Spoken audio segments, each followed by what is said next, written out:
Okay. Hi, everyone. My name's Sam. I'm going to run you through a very, very quick presentation on some of the pitfalls of XR technology and some of the challenges that some of the companies that we've worked with have experienced. So I'll try not to mention any names. So if I do, keep them quiet. So yeah, we're going to be looking at the barriers between inception and implementation. So this is, basically looking at when you have a great idea for a project, and obviously you've seen loads today, what prevents you from getting to the implementation phase, and then not just implementing the pilot, but what happens after the pilot. And it's been brought up several times today of like, once the pilot's completed, is it a case that all the equipment goes in a box and gets put on a shelf? Or is it a case that you continue the project, you grow, and you take that content, you take all of that digitized, all those digitized assets, and then you move forward and you create new projects with them and move forward on that journey. So the future of making things, is it now? Like I say, we've already seen, I'm not going to recap all the different use cases that you've seen today, right? You've seen a whole bunch of presentations and a whole bunch of demos and things, and there's loads of cool stuff going on. So I'm not going to talk about that. There has been a big focus today on training. So I'm going to use some examples and keep them kind of in the training area, just because that seems to be what everyone seems to be talking about today and what a lot of people are interested in. And that was what was brought up on the Menti questionnaires as well. A lot of people talking about training. So I'll try and keep them relevant to that. And then the main thing is what kills an XR project. So why do projects maybe not even get to the pilot stage? Why do they end before even getting traction within the host company? I suppose we'll start by, you've seen a couple of slides on TRL, technology readiness level. I'll come on to that again shortly. But you've seen a couple of other people mention that. There's two areas to that scale. One of them is the technology, so like the actual piece of hardware that you're buying, and then the other one is the implementation side of that hardware. So I would argue, and I think a lot of the people here and a lot of the demos here that you've seen would actually demonstrate that, the technology, the actual pieces of hardware that you buy, are available, they're accessible, and they're performant, right? I don't think anybody says this headset doesn't do hand tracking good enough, or the resolution's not good enough, or it's the headset's not fit for purpose, right? There's loads of different devices available. You can go to Harvey Norman today, you can fill your boot with a whole bunch of devices. You can go online and you can order a bunch of stuff, and it'll probably be at the office before you are tomorrow morning. So yeah, it's hugely accessible, hugely available, and yeah, hugely performant. So that would argue that they're actually really, really high TRL level pieces of hardware. But when you actually go to the implementation phase, the implementation of that hardware is the challenging bit. That's where companies are getting stuck at the moment. That's where the companies are hitting lots of challenges, and that's why projects are failing. And so the implementation of the technology seems to be where most companies are having the issues. A little bit on me. Why should you trust me? Maybe not trust me, but give me a few minutes of your time. I've been at Eirmersive for about 10 years. I founded the XR department there. We've been working there set that up about 8 years ago. Built the team there. We've now got a team of six of us. We've got an XR lab. We've got a whole range of hardware, all sorts of different devices. And yeah, I've been leading the technology and the demos and the use cases and all that stuff when people come to visit. This is some of the stuff I'm allowed to show you, because obviously we work with a lot of companies and some stuff we're just not allowed to publish. But yeah, this is some of the stuff we've been working on. I'll come on to these again in a minute. Picture of our lab in the bottom corner here. But during my time at Eirmersive, we've demoed XR to thousands of people, literally thousands of people. We have loads of companies come into the office. We run events there, and loads of people come to the building. And we've demonstrated, like I say, the tech, some of the use cases too, to literally thousands of people. Way over 200 companies have seen the technology, gone through demos, kind of like what you guys have seen today. We've scoped 70 plus, it's probably in the 80s, number of projects, and done kind of design reviews on those projects with companies. We've developed digital training, and we have delivered that training to a whole bunch of companies as well, trying to get them to a standardized base level of understanding, because as you've probably seen today, there's a whole bunch of different terms that people use, and some of those terms overlap. Some of them don't. Some people see the word XR and they think something, but that's not what somebody else thinks. And so how do you have an intelligent conversation about the technology as a whole when everyone's thinking different stuff? And then this last point here, we've done 7 XR projects. The way we do projects as well is multi-company projects. So we typically have multiple companies on each project. And that means we get more from the project and the companies get better value for money, instead of having to tackle each challenge individually and then everybody's trying to solve the same problem. So yeah, we've worked with about 35 companies. So that seems like a very low conversion rate, right? If we've spoke to so many companies and the technology is so performant and so advanced and things, like why have we only dealt with, well, why have we only done 7, fairly large, but 7 projects? And that's the space that IMR works in. So we work in this kind of mid TRL level between sort of 3 to 6, maybe 7, depending on the project and the company. And that's more on the implementation side. So we take projects where there is an element of risk, there's a huge element of unknown, and that then justifies the Irish government and research money to go in and try and solve some of those problems. Because if it was just an off-the-shelf solution, that's not an area we would work in, right? So if a company comes to us and says they want to work and solve this particular problem, and it's a standard thing, we wouldn't even get involved in that project. We would pass that company on to somebody else or a provider who's able to solve that. So yeah, that means we get to work on very interesting stuff, and a lot of banging your head against the wall as well sometimes. But yeah, we tend to work at the kind of the fun end, but where there is tangible stuff that you can work with, not the really low TRL of where like it's more conceptual or a bit more, way less evolved, because it's obviously TRL 1 and 2. Another thing is we don't sell or get commission from any of the hardware, right? It's not in my interest or IMR's interest to make you use a technology if it's not the right technology for your problem. We're not getting a kickback from manufacturers, and one of our main things is we evaluate the best solution to the actual problem. So when we speak to a company, they might say, we want to use this headset for whatever use case, maybe training, and we would look at all the other options that they could use and try and rule them out. And if all of those other options don't make sense, well, then you have a very good use case for it being an XR project. It may be that XR is ruled out as well for a whole host of reasons, which we might come on to in a minute. But the whole point is we stress test it. We don't want to just throw headsets at everybody, because like several people have said today, like where's the real value? Like why would you use this technology over hundreds of other devices or hundreds of other ways of delivering that same thing? The other thing I want to say as well is most XR applications, not all of them, obviously there's some edge cases, but most of them are just another way of doing something that you're already doing. So if it's training, as the example, we've got the examples today, it's not like you're not training your staff on how to drive this forklift or how to do this particular task, right? They're still being trained, they're still going through that process. Companies are just evaluating a new way of doing that process because maybe it's, the knowledge retention's higher, the trainings can be done quicker, there's a whole bunch of benefits there, but you're generally just redoing or you're improving a process that already exists. We obviously think XR is amazing, and we think it can deliver real results, but they have to be stress tested and they have to be used in the correct environment and in the correct way.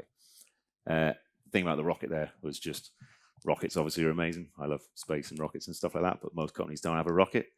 They're very cool, but unless you're sending stuff into orbit, it's kind of a waste of time using it. That was why that picture's there. So yeah, you've seen, I'm going to skip over this next bit quite quick, but you've seen why XR is really exciting. You've seen a whole bunch of demos today. You've seen a whole load of cool stuff, which I'm not going to repeat. Yeah, the compelling demos and all that stuff. So yeah, being last, I get to skip over loads of stuff. So what kills an XR project? Like, why do projects die? Why do they go through that? Well, you called it earlier. You called it the pilot purgatory.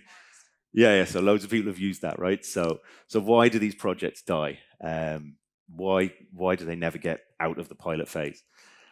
And we've basically nailed it down or tried to distill it down to these few reasons here, right? And generally within a company, companies only do things if it improves a process or if it delivers real value, right? And delivering real value can mean lots of things, but generally there's a return on your investment. Like if you're going to ask a company to spend a whole load of money on hardware and training, and when I say training, I mean training on how to use the new hardware, that has to deliver significant value. Otherwise, the company's going to be like, that was a stupid idea. We're not doing that again. Integration, how does whatever you're building integrate with the other systems? We're going to go into more detail on these, right? So ROI and cost. I suppose the main question that we get, or one of the main things that the companies ask us when we go to meet them is, they say, why should we use VR? Or why should we use XR tech for why should we use it? And I'm like, well, we don't know yet. We don't know what problems you guys are having. And, we're not here to force you to use these devices. We're here to understand what your challenges are and then evaluate if this technology is the best solution to those problems. And so we spend a lot of time trying to understand the objectives, right? And what is the thing that you or your manager or your manager's manager's manager is going to review this project on to say, was this a good idea or was it a silly idea? And that also then means you have a very, very clear objective of why you're doing the project. And it means you can then be laser focused on only doing the things that actually deliver that why and what improvement you're trying to what improvement you're trying to achieve. The biggest challenge that all companies that we've spoken to is actually quantifying the ROI and quantifying that to senior management so they don't kill the project prematurely as well, because that is something that we've seen several times. Not necessarily on our projects, but we've seen it, across the industry. I was going to say something else there, but I'll come on to that in a second. Something that I suppose hasn't been talked about a huge amount today, but a couple of people have hinted at it, is XR tech doesn't exist in its own little bubble, right? I mean, you can create a little training environment and you can run it in a cupboard at the back of your office or whatever, right? But generally, you have to look at existing products, processes. If you're putting I'm going to pick robots because we had the talk on robotics earlier, but if you have a robot on a production line, that robot is taking in product from earlier in the line, it's then doing a process, and that process is probably defined. You're then handing that product that you've done some work on down the line. You have your team that's interacting with the project. You've got your infrastructure. How do you get it in? How do you service it and everything else? And XR is exactly the same, right? If you're doing a project, you need that. That project isn't going to exist in its own little bubble. It has to link in with your existing processes. So if it's training, we have to have a very, very good understanding of what that training is and all of the key pieces of information that the person needs to know at the end of the training. You have to look at the team who's using the training, and then the infrastructure. What at the end of the training, how are you going to get the confirmation that they've completed the training? How are you going to get it out of the headset, if it's in a headset or on a tablet? How are you going to get it out of that and then into your HR system to say that that person has successfully completed the training and they're now good to go and do whatever task they're now qualified to do? And then data streams we'll come on to in a sec.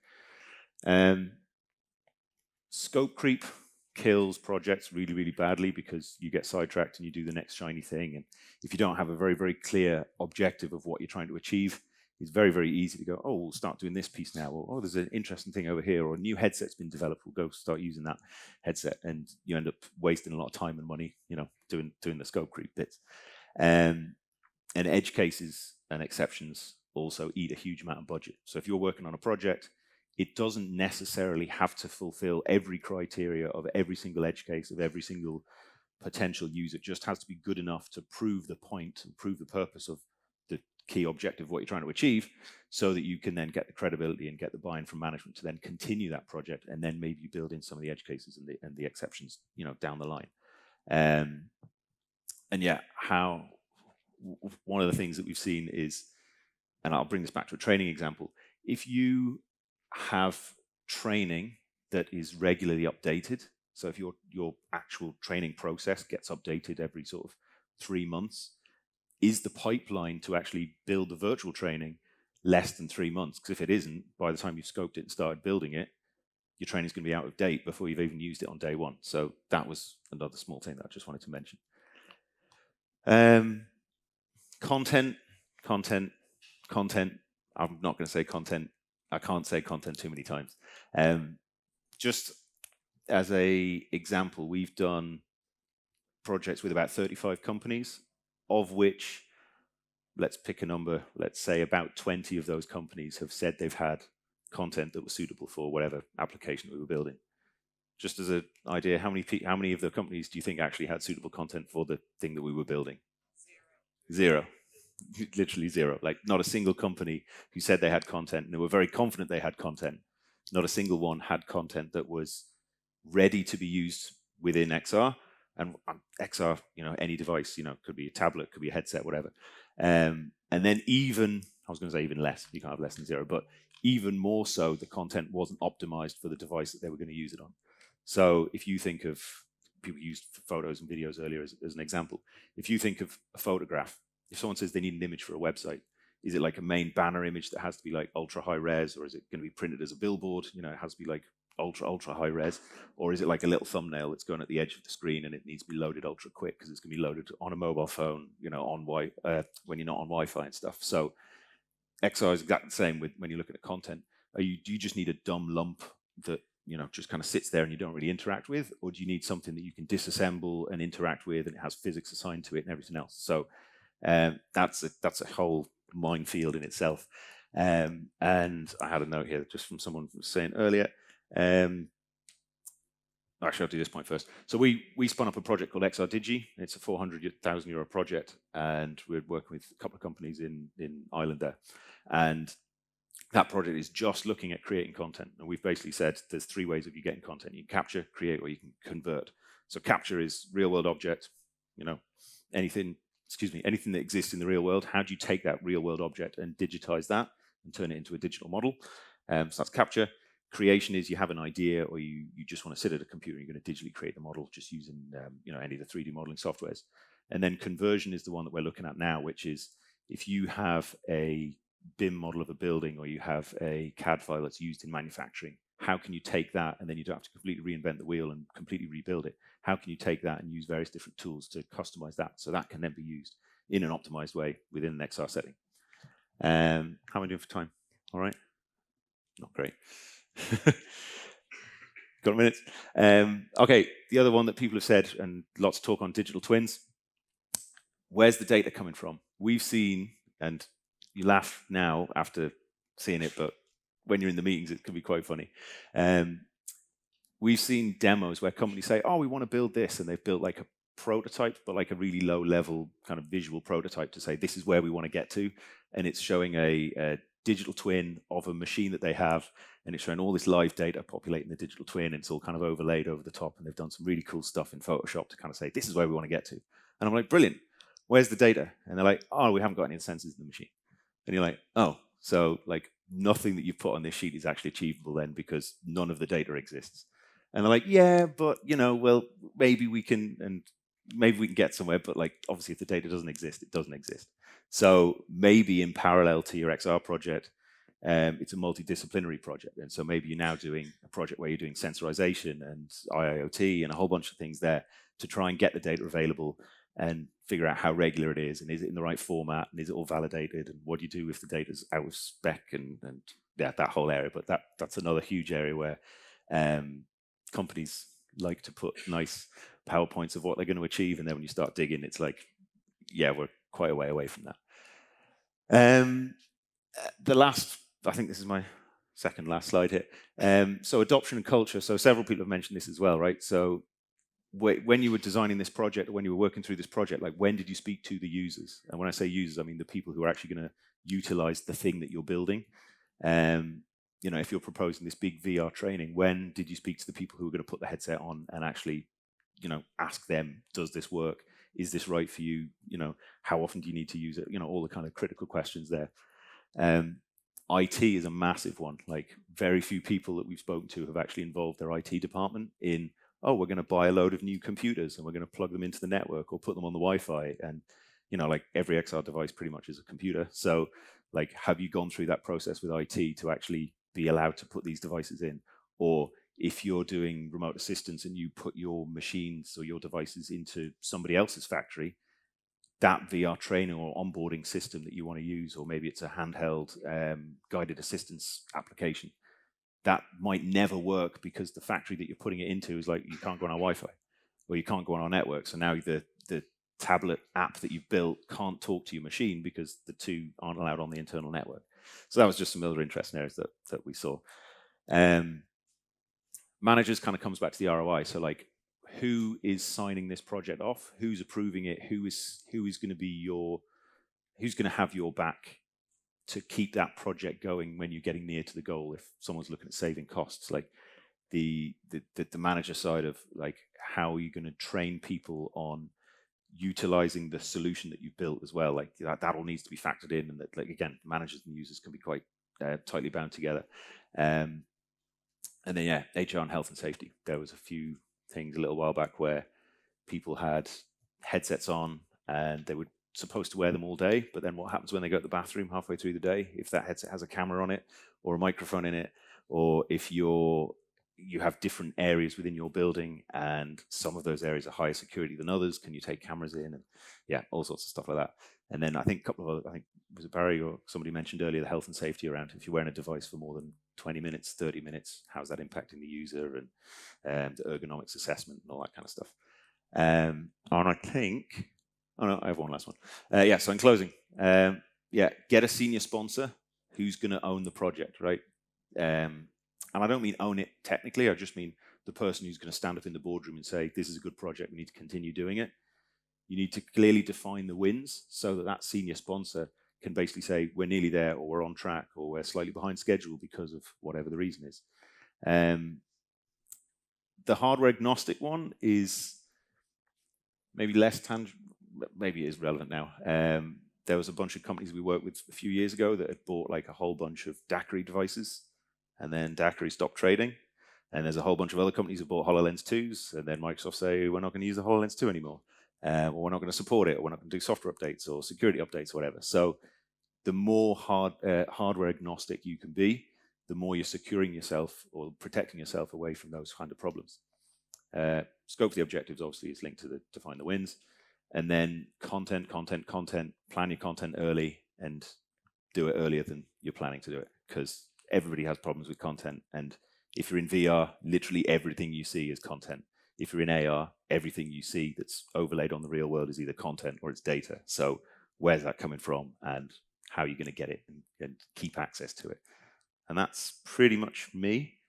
If anyone wants to talk to me after this, we do like free meetings with anybody in this space. So if anybody looking at utilizing this technology or any of the other tech that Eirmer does. So if you want to do anything in this space, give us a shout. We'll meet you for free and chat to you, and we'll get you to sign a form to basically say that you turned up. But we'll chat to you and hopefully keep you right. And we'd love to hear what you guys are all doing as well.